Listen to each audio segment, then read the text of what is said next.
Shri Venkateswara gold తాకట్టులో ఉన్న మీ బంగారాన్ని విడిపించి కొనబడును.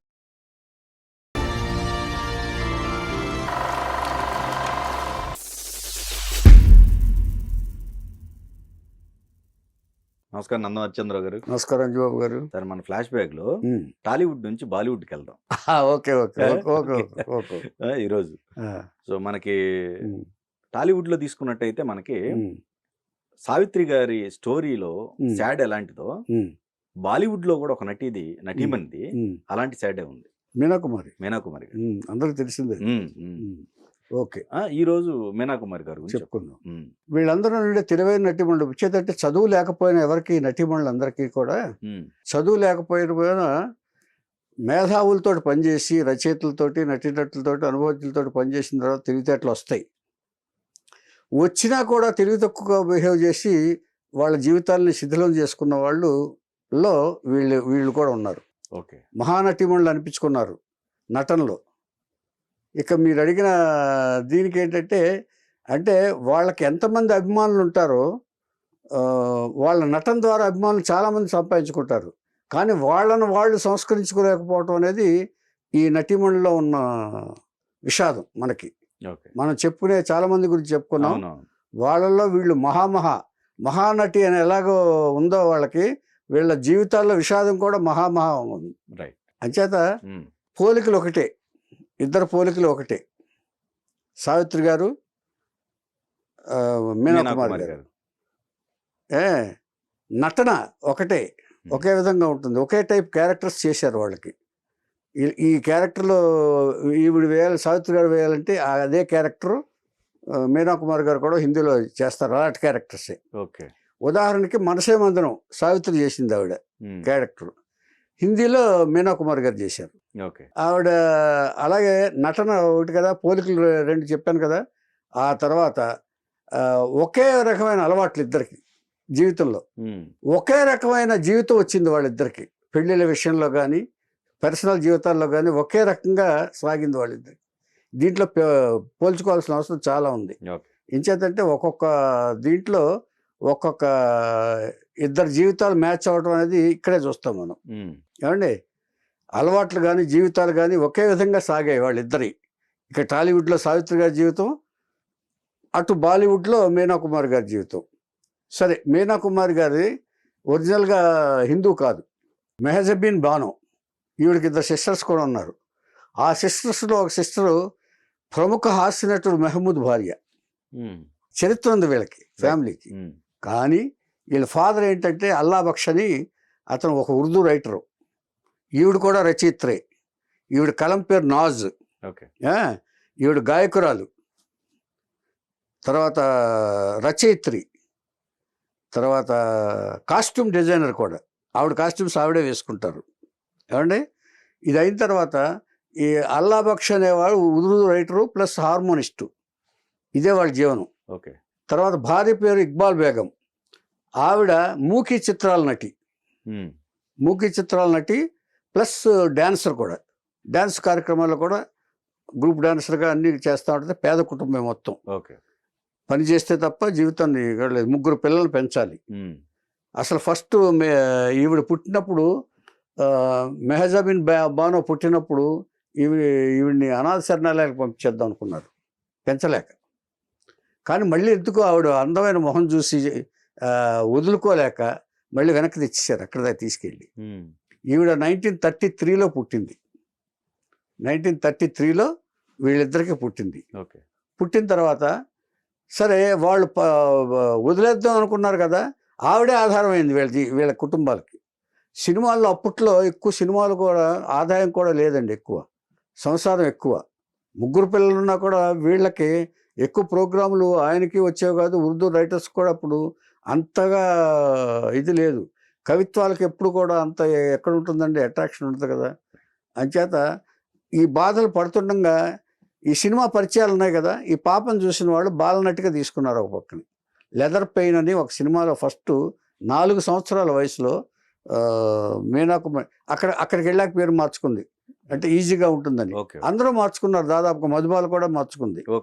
ఏమండి, ఆ మీనాకుమారి అని మాట్లాడుకుందాం. ఒరిజినల్ పేరు వదిలేద్దాం. అవును. ఏమండి, మీనా కుమారి 4 సంవత్సరాల వయసులో లెదర్ పెన్ అనే సినిమాలో బాలనటిగా నటించింది. బాలనటిగా నటించి ఇక వరుసగా ఆ సినిమా నుంచి వరుస సినిమాలు బాలనటిగా చేస్తూ కుటుంబానికి ఆధారమైంది, ఎర్నింగ్ మెంబర్ అయింది. ఆవిడ సంపాదన, వాళ్ళు రిలాక్స్ అయిపోయారు. వాళ్ళకి అప్పుడప్పుడు వచ్చాయండి సినిమాలు. అప్పుడు ప్రొడక్షన్ కూడా తక్కువ కదా సార్. అవునవును. అప్పుడు 1937, 36 ఆ ప్రాంతాల్లో ప్రొడక్షన్ తక్కువ. ఎప్పుడో కానీ అవకాశాలు వచ్చేవి కాదు. పైగా కథలను బట్టి కదా పాత్రలు వచ్చేది. ఇవి డ్యాన్స్ కానీ ఇది కానీ ఆయన కూడా ఇది కానీ అలాగా ఉంటుండగా ఈవిడ ఆధారం అయిపోయింది. దాదాపుగా అలా వరుసగా బాలనటిగా ఒక 20 సినిమాలు చేసేసింది. 20 సినిమాలు చేసిన తర్వాత 13వ సంవత్సరంలో హీరోయిన్గా సెలెక్ట్ అయింది. బచ్చోంక ఖేల్ అనే సినిమాలో 13వ సంవత్సరంలో హీరోయిన్గా సెలెక్ట్ అయింది. ఈ సెలెక్ట్ అయిన తర్వాత మీనా కుమారి అందంగా తయారైంది, బంగారు బొమ్మలాగా తయారైపోయింది మీనా కుమారి. ఒక వయసు వచ్చేటప్పటికి 13 సంవత్సరాల వయసు వచ్చేటప్పటికి ఈవిడ ఫేసు ఈ వయసు వచ్చిన తర్వాత కమల్ అహ్మరోహి దృష్టిలో పడింది ఈ అమ్మాయి మీనా కుమారి. ఈవిడతో ఎలాగైనా సరే ఒక హిస్టారికల్ సినిమా అనార్కలి తీయాలని ప్లాన్ చేశాడు ఆయన. అలాగే వచ్చి వాళ్ళకి కమల్ అహ్మరోహి అంటే అప్పటికే పెద్ద డైరెక్టర్, ఆయన సీనియర్ డైరెక్టర్. వచ్చి అప్రోచ్ అయ్యాడు. అప్రోచ్ అయితే ఒప్పుకున్నాయి, తల్లిదండ్రులుగా ఒప్పుకునేటప్పుడు ఒప్పుకున్నారు. అనార్కలి తీయటానికి సిద్ధమయ్యారు. షూటింగ్కి మహాబలేశ్వర్లో పెట్టారు. తీసుకుని మహాబలేశ్వర్ వెళ్తున్నారు. మహాబలేశ్వర్ ట్రావెలింగ్లో ఉన్నారు, ఇక్కడ బాంబే నుంచి తీసుకుని ట్రావెలింగ్లో ఉండగా సడన్గా ఒక దురదృష్టం ఏంటంటే యాక్సిడెంట్ అయింది వాళ్ళ కార్కి. యాక్సిడెంట్ అయ్యేటప్పటికి అసలు కంప్లీట్ డిస్టర్బ్ అయిపోయారు వీళ్ళందరూ. ఆవిడ్ని వెంటనే తీసుకెళ్ళి అంబులెన్స్ పిలిపించి పూనాలోని ఒక హాస్పిటల్లో చేర్పించాడు కమలంలో. పూనాలో చేర్పించారు. తల్లిదండ్రులు నిస్సహాయలే, వాళ్ళు ఏం చేయలేరు. హాస్పిటల్లో ఈయన కమలంలో ఏం చేస్తే ఆయన సినిమా కాబట్టి అప్పట్లో ఆయన బాధ్యత తీసుకుని చేశాడు. అది కూడా గొప్ప విషయమే. అది అప్పట్లో వదిలేకుండా ఇంకే తల్లిదండ్రుల పరిస్థితి తెలుసు కాబట్టి ఆయన టేకప్ చేశాడు, జాగ్రత్తగా చూసుకోమని చెప్పాడు. అక్కడ ఏం జరిగిందంటే ఆవిడికి ఒక వేలు తీసేయాల్సి వచ్చింది. యాక్సిడెంట్లో ఒక వేలు ఏదో క్రష్ అయి ఉంటుంది, ఆ వేలు తీసేయాల్సి ఉంటుంది. అంచేత ఎప్పుడు సినిమాల్లో ఆ దుపట్టా కప్పుకునో లేకపోతే లెఫ్ట్ హ్యాండ్ లేకుండా ఈ హ్యాండ్తోనే ఎక్కువ మేనేజ్ చేసి లాంగ్ షాట్లో మాత్రం ఇలా కలుపుద్ది 2 చేతులు చేయాల్సి వచ్చింది. మీరు అబ్జర్వ్ చేస్తే పాకీజా అనే సినిమా అబ్జర్వ్ చేస్తే అప్పటి నుంచి యాక్సిడెంట్ దగ్గర నుంచి ఇచ్చేసింది ఏమండి. అలాగా అయిపోయింది. అయిపోయిన తర్వాత ఇక అక్కడే ఉండాల్సి వచ్చింది. ఆపరేషన్ కదా, వేలు తీసేయటం అంటే మామూలు విషయం కాదు. ముందు గాయాల నుంచి బయటపడేయాలి, ఆ తర్వాత ఆపరేషన్ ప్రిపేర్ చేయాలి, ఆ తర్వాత డిసైడ్ చేయాలి, ఆ తర్వాత సెప్టిక్ కాకుండా ఆపరేషన్ చేయాలి. అంత ప్రాసెస్ పట్టేటప్పటికి డైలీ కమలాంరోహి వస్తున్నాడండి, వదిలిపెట్టల. జనరల్గా పూనా బాంబే నుంచి పూనా వచ్చేసి డైలీ హాస్పిటల్లో కనుక్కుని ఈవిడిని పరామర్శించి ఈవిడికి ఏం కావాలని అడిగి తర్వాత హాస్పిటల్లో డాక్టర్స్ని చెప్పి మీరు జాగ్రత్త చూడండి, ఎంత ఖర్చు అయినా పర్వాలేదు, ఆవిడ మాత్రం సేఫ్గా బయటకు రావాలి, ఆరోగ్యంగా బయటకు రావాలని చెప్పి డాక్టర్స్ని హెచ్చరించి మెడిసిన్స్ ఏం కావాలో తెచ్చిచ్చి అన్ని సర్వీసులు కావాలంటే చేశాడు ఆయన. కమలాంబరు రోజు వచ్చేవాడు.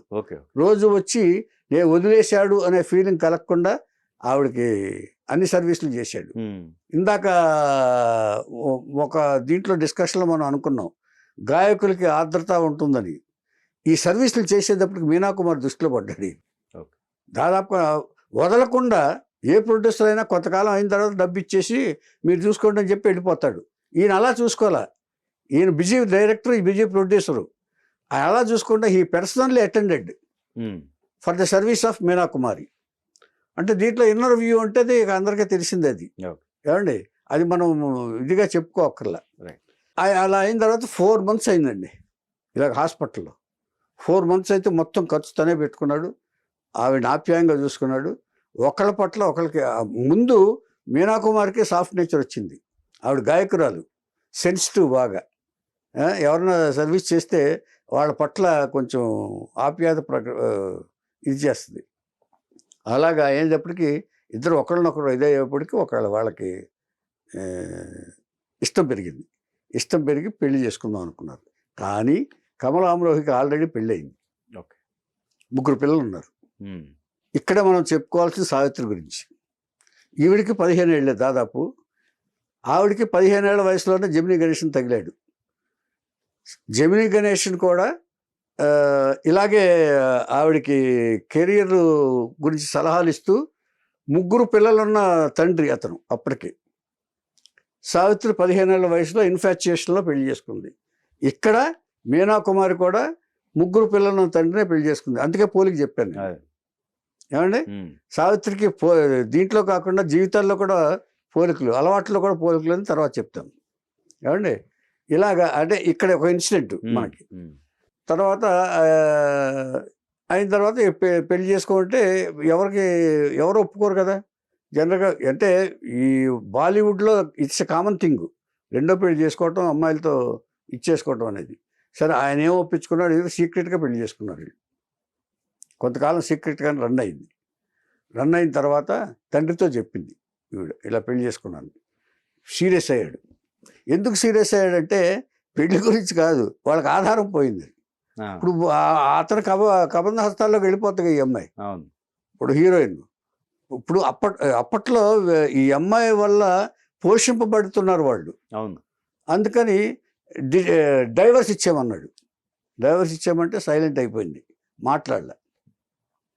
దీని రియాక్షన్ ఏమైందంటే ఆ తర్వాత ఒక సినిమా వచ్చింది మీనా కుమార్ గారికి. వస్తే ఆ తండ్రి వాళ్ళని పొమ్మన్నాడు బయటికి. సినిమాకి వెళ్తే మళ్ళీ అక్కడి నుంచి ఇంకెవరిని చేసుకుంటుందో అని చెప్పేసి పొమ్మన్నాడు. ఆ తర్వాత ఏం చేసిందంటే ఆవిడ కమలాంబరోహి ఇంటికి వెళ్ళిపోయింది. ఇక్కడ ఇదే పెళ్లి విషయంలో సావిత్రికి వాళ్ళ బాబాయ్ ఆంక్ష ఇది పెడితే పెళ్లి చేసుకుంటానంటే సీరియస్ అయ్యాడు. అప్పుడు జమినీ గణేష్ ఇంటికి వెళ్ళిపోయింది. మనం మాట్లాడుకున్నాం. అవును, అందరికి తెలిసిన విషయమే. అవును. వాళ్ళ పోలికలు, జీవితాల పోలికలు చూడండి. అలా తిడితే పెళ్లి గురించి వ్యతిరేకిస్తే పెదనాన్న చౌదరి గారు వ్యతిరేకిస్తే జమినీ గణేష్ ఇంటికి వెళ్ళిపోయింది. ఈవిడ్ని తండ్రి వ్యతిరేకిస్తే కమలాంబరోహి ఇంటికి వెళ్ళిపోయింది. వెళ్ళిపోయిన తర్వాత వాళ్ళిద్దరూ సపరేట్గా కాపురం పెట్టారు. కానీ జరిగింది ఏంటంటే ఈ మీనా కుమార్కి ఒక డిటెక్టివ్ పెట్టాడు. ఏం జరుగుతుందో చెప్పు, మీనా కుమార్ ఎక్కడికి వెళ్తుంది, ఏం చేస్తుందని చెప్పాడు. ఆంక్షలు పెట్టాడు. ఫోన్ చేసింది కొంతకాలం అయిన తర్వాత. అంటే టైం ల్యాప్స్ ఉంటుందిలేండి, టైం గురించి చెప్పట్లేదు.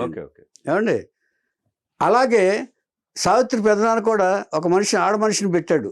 సావిత్రి ఎక్కడికి వెళ్తుంది, ఏం చేస్తుంది, జమినీ గణేష్ని కలుతుందా లేదని చెప్పమని నాకు డిటెక్టివ్ని పెట్టాడు.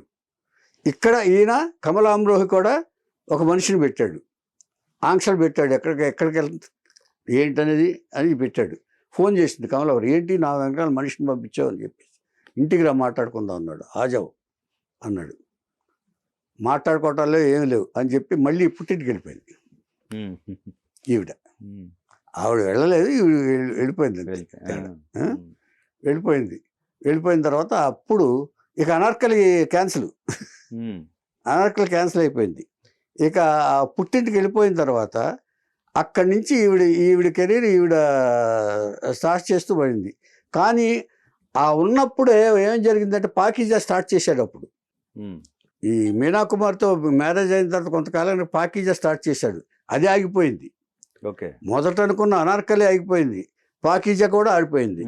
ఈ పరిస్థితుల్లో ఏం జరిగిందంటే మన తమిళ డైరెక్టర్ ఏసీ తిలక్ చందర్ మన సావిత్రి గారు చేసిన, ఇక్కడ కూడా పోలిక చూడండి, సావిత్రి గారు నాది ఆడ జన్మ అనే సినిమా చేశారు. ఎస్ రంగారావు కూడా పార్ట్నర్ అందులో. నాది ఆడ జన్మే సినిమా చేస్తే హిందీలో మై చుప్పు అది మై భీ లడ్కీ హూ అనే సినిమా మీనా కుమార్తో ఏసీ తిలక్ చంద్ర చేశాడు. అదే సినిమాని పోలికలు చూడండి ఇక్కడ. ఏమండి, నాది ఆడ జన్మే తీశాడు ఆయన. తీసింది అప్పుడే కొత్తగా వస్తున్న ధర్మేంద్రని పెట్టారు అక్కడ. అప్పటికి ఇంకా హీరోగా ఎస్టాబ్లిష్ కాల ధర్మేంద్ర గారు. పుట్టింటికి వచ్చేసిన తర్వాత వాళ్ళకి హ్యాపీ, తల్లిదండ్రులకి హ్యాపీ. ఇచ్చేతట మా అమ్మాయి మాకు వచ్చేసింది, మా ఆదాయం మాకు వచ్చేసింది. ఇచ్చేతట వాళ్ళు ఇబ్బంది పడుతున్నారండి. అదే. అంచేత మనం చెప్పుకోవట్లేదు కానండి, ఇప్పుడున్న నంబర్ ఆఫ్ సినిమాలు తయారవటం లేదు కాబట్టి అప్పుడు పనులు కూడా తక్కువ ఉండేవి. ఓకే. పిల్లల్ని పెంచడం, అద్దులు, ఇంటి అద్దులు ఇవన్నీ చాలా ఇబ్బందులు పడేవాళ్ళు. అంచేత ఈవిడ ఆధారం అయింది కాబట్టి ఇప్పుడు ఒక సినిమా ఒప్పుకున్నారు. మైబీ అదేంటంటే ఎస్వి రంగారావు గారు సావిత్రితో తీసిన నాది ఆడ జన్మే సినిమా. కలర్ బ్లాక్, నాది ఆడ జన్మే సినిమా బ్లాక్గా ఉండేది ఫేస్. ఏమండి అది హిందీలో మైబీ లడ్కీ హూ, నేను కూడా ఆడపిల్లనే అనే టైటిల్ పెట్టి ఏసీ తిలోక్ చంద్ర అనే తమిళ డైరెక్టరు తీశాడు. ఆయన 6.5 అడుగులు ఉంటాడు ఆయన, ఏసీ తిలోక్ చంద్ర తమిళ్లో. ఏమండి ఆడ హిందీ సినిమా తీస్తున్నాడు. హిందీ సినిమా తీస్తుంటే దానికి వెళ్ళిన తర్వాత దానికి కొత్త అప్పుడప్పుడే పైకి వస్తున్న ధర్మేంద్ర గారు హీరో. ఇక్కడ ధర్మేంద్ర గారి హీరో అయితే కొంచెం ధర్మేంద్ర సాఫ్ట్నెస్, కొత్త కుర్రాడు ఇది అయ్యేటప్పటికి కొంచెం ఇన్ఫాచ్యుయేషన్ బయలుదేరింది. ఇది ఇన్ఫాచ్యుయేషన్. ఈయన ఇలా బయలుదేరి ఏంటంటే ధర్మేంద్ర అప్పటికప్పుడు సినిమాలు చేసుకుంటూ వెళ్తున్నాడు. పూలవర్ పత్ర అనే సినిమా ఒకటి వచ్చింది, మనం తెలుగులో కూడా ఎన్టీ రామారావుతో తీశారు. అది వీడియో క్యారెక్టర్. అక్కడ ఓవరాల్గా మీనా కుమార్ సిన్సియర్గా లవ్ చేసేసింది ధర్మేంద్రని లవ్ చేసిన తర్వాత అప్పుడు కానీ ధర్మేంద్ర మాత్రం పెద్దగా పట్టించుకోలేదు. అప్పటికి ఆల్రెడీ అతనికి కూడా పెళ్ళి అయింది. ధర్మేంద్ర పట్టించుకోకుండా ఊరికే ఇప్పుడు మామూలు పరిచయం లాగానే ఆడపిల్లలతో ఎలా పరిచయం చేసుకుంటారు ఒక హీరోయిన్ తోటి కనెక్షన్ అట్లాగే ట్రీట్ చేశాడు తప్ప సిన్సియర్ లవ్ లేదు. సిన్సియర్గా లవ్ చేయలే ఇతను మాత్రం. ఎందుకంటే ఒక కెరీర్ గురించి భయపడ్డాడో లేకపోతే ఇంకోటి భయపడ్డాడో. అంటే ఆల్రెడీ మరి కమలాంరోహి నుంచి వచ్చేసింది కదా అది. తర్వాత కమలాంరోహి నుంచి వచ్చిన తర్వాత ఒక చిన్న ఇది జరిగింది, అది ఇన్సిడెంట్ చెప్తాను. డిస్టర్బ్ అయిపోయింది టోటల్గా. డిస్టర్బ్ అయిపోయి కమలాంరోహి నిద్ర పట్టలేదని డాక్టర్ దగ్గరికి వెళ్ళింది. డాక్టర్ దగ్గరికి వెళ్తే నిద్ర మాత్రలు వేసుకోమన్నాడు. నిద్ర మాత్రలు కూడా చాలట్లేదు సార్ అన్నాడు. అయితే ఒక పని చేయని రోజుకు ఒక పెగ్గు లిమిట్గా వేసుకో బ్రాంది ఏదన్నా అని అది సజెస్ట్ చేశాడు డాక్టర్. ఎక్కువ ఇది లేకుండా నిద్ర పడుతుంది అని చెప్పి లిమిట్గా తీసుకోమని చెప్పి సజెస్ట్ చేశాడు ఆయన. అప్పుడు అలవాటు చేసుకుంది, నిద్ర పట్టడానికి చేసుకుంది నైట్స్. ఆవిడకి నిద్ర పట్టలే, అంటే ఈ డిస్టర్బెన్సెస్ అన్నీ కూడా చేసుకుంది. ఆ తర్వాత ఇప్పుడు ఈ నిర్లక్ష్యం భరించలేకపోయింది ధర్మేంద్ర. పట్టించుకోవట్లేదు తనని. తను సిన్సియర్గానే ఫాలో అవుతుంది. ధర్మేంద్ర మాత్రం పట్టించుకోకపోయేటప్పటికి ఇంకా అప్సెట్ అయిపోయింది. ఈ ఓటమిలాగా అనుకుని భరించలేకపోయింది. అక్కడి నుంచి మద్యం బాగా అలవాటు అయిపోయింది. జమిని గణేష్ నిర్లక్ష్యం భరించలేక సావిత్రి కూడా అక్కడ మద్యానికి అలవాటు అయింది. ఇలాగా ఏమండి అలవాటు అయిపోయింది. ఇక తాగుడు మొదలెట్టేసింది ఆవిడ. ఈ సినిమాలు చేస్తానే ఉంది, అదే చేస్తున్నారు. మీరు ఎప్పుడైనా సరే చేసిన తర్వాత ఇప్పుడు ఇక్కడి నుంచి ఏం జరిగిందంటే ఈ సినిమాలు చేస్తుంది. గురుదత్ సినిమా కూడా చేస్తుంది, సాహిబ్ బీబీ అవర్ గులాబ్. తర్వాత ఇది అయిన తర్వాత కమలాంరోహికి తట్టుకోలేకపోయాడండి. మీనా కుమారి ధర్మేంద్ర వెనకాల పట్టడం, వాళ్ళిద్దరూ సన్నిహితంగా ఉండటం. అంటే సన్నిహితంగానే ఉండేవాడు ధర్మేంద్ర. ఇంతకీ చెప్పొచ్చేది ఏంటంటే తన అవసరానికి తను బాగానే ఉండేవాడు. కానీ మీనా కుమార్ ఏమనుకుందంటే సిన్సియర్గా అనుకుంది. బట్ ఇతని పాయింట్ ఆఫ్ వ్యూలో వన్ అమాంగ్ ఒక ఇద్దరిలో ముగ్గురులో ఒకళ్ళు మీనా కుమార్ పెద్దగా సీరియస్గా తీసుకోలే. ఇది తెలిసిన తర్వాత కమలాంరోహి ఏం చేశాడంటే ధర్మేంద్రని రజా సుల్తాన్ అనే పిక్చర్లో బుక్ చేసి ఒక బానిస క్యారెక్టర్ వేసేసి తన కసి ఉంటుంది కదా, నా భార్యను నువ్వు ఇచ్చేస్తావని చెప్పేసి ఒక బానిసకి ఎలా టీచ్ చేస్తారో కొరడాతో కొట్టి అవన్నీ మోయించి అట్లా టీచ్ చేసి సినిమా తీశాడు. ఆ క్యారెక్టర్ అని ధర్మేంద్ర అనుకున్నాడు. కానీ కమలాంరోహికి మాత్రం అది పనిష్మెంట్ అతనికి. నా భార్యను నువ్వు పట్టుకుపోతావురా, నా భార్యను లొంగ తీసుకుంటావురా అని ఇచ్చేసాడు. ఆ తర్వాత మీనా కుమారి సినిమాలు చేస్తుంది. సినిమాలు చేస్తుండగా పాకీజా గురించి తిరగటం మొదలుపెట్టాడు. ఆగిపోయింది అక్కడ. పాకీజా తిరగటం మొదలుపెట్టి ఎలాగైనా అది కొన్ని సంవత్సరాలు పట్టి దాదాపుగా 10 సంవత్సరాలు ఈ లోపల సినిమాలు చేస్తుంది ఆవిడ. సినిమాలు చేస్తుంటే ఒక 10 సంవత్సరాల తర్వాత ఒప్పుకుంది. ఎలాగైనా నువ్వు నన్ను బయటపడేయాలి, అంచేత చాలా ఖర్చు పెట్టాను, అంచేత ఒకసారి పాత రోజులన్నా గుర్తుపెట్టుకుని నన్ను ఆ సినిమా ఇచ్చేయటం నీ ధర్మం అని చెప్పేసి మీనకమ్మని బతిమాలుకున్నాడు. ఓకే. బతిమాలుకుంటే తర్వాత వచ్చి చేసింది. దానికి అది ఫినిష్ అవ్వడానికి 14 సంవత్సరాలు పట్టింది. 14 సంవత్సరాలు పట్టింది. 14 సంవత్సరాలు పట్టిన తర్వాత సినిమా రిలీజ్ అయింది. 71లోను 72లోను రిలీజ్ అయింది. రిలీజ్ అయితే ఫ్లాప్ టాక్ వచ్చింది. ఓకే. ఫ్లాప్ టాక్ వచ్చిన తర్వాత ఇక ఈవిడ మద్యానికి అలవాటు అయిపోయింది కదా.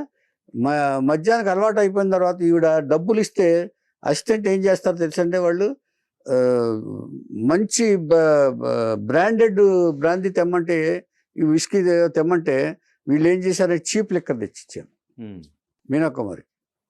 అడ్వాంటేజ్ తీసుకుంటారు కదా, ఆవిడ తాగుబోతుగా ఉంటుంది, ఏమి అబ్జర్వ్ చేయకుండా తాగేస్తూ ఉంటుంది.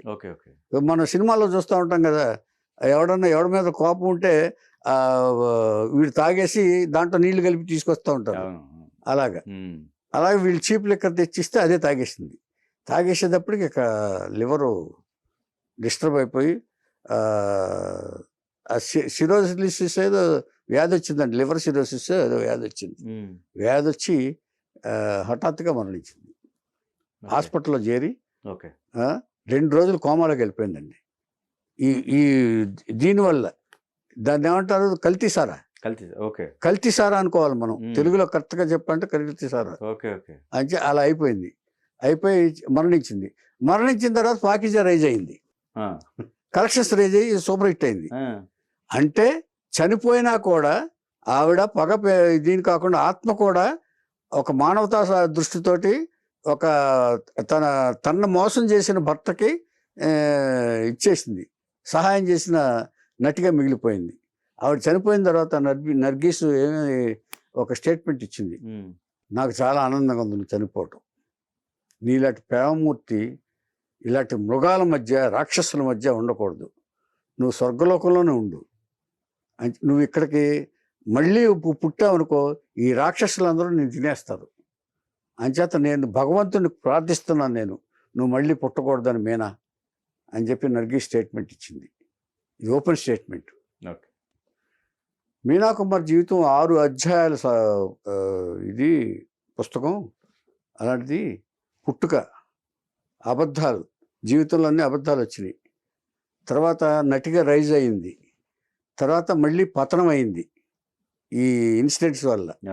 ఏమండి, తర్వాత పాకిజా ఒక ఎపిసోడ్, తర్వాత డెత్ ఒక ఎపిసోడ్. 6 అధ్యాయాలు మొత్తం ఈ మీనాకుమార్ జీవితంలో.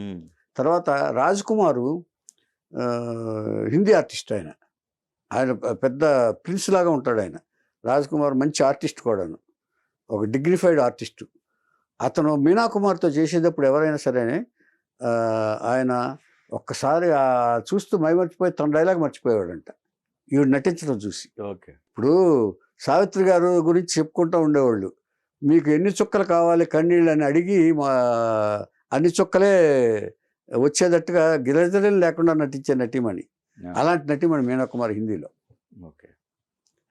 డ్రీమ్ గర్ల్ కూడా అభిమాని అంట ఆవిడకి, మీనాకుమారి గారికి.